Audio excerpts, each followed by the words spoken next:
Han pasado décadas, pero no han olvidado su tierra.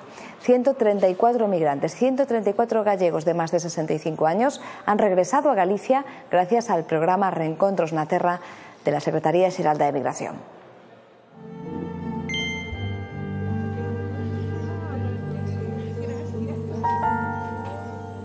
Nervios, emoción, bloqueo, pero ni un ápice de miedo.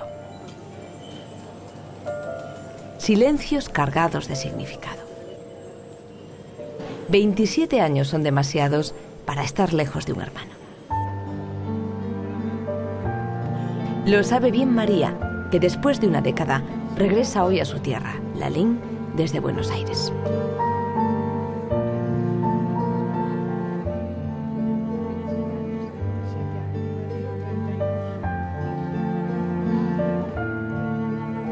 Es una de los 80 participantes argentinos de esta edición de Reencontros na Terra. El resto, hasta sumar los 134, procede de Venezuela, Uruguay, Brasil y Cuba.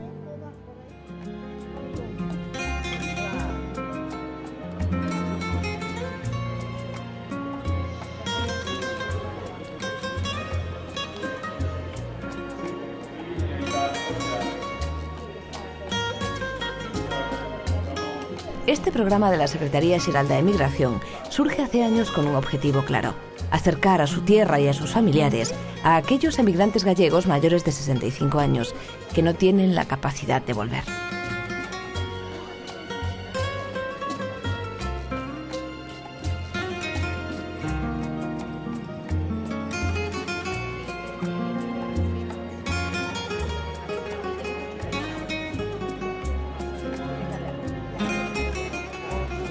La media de los participantes de esta edición se acerca a los 75.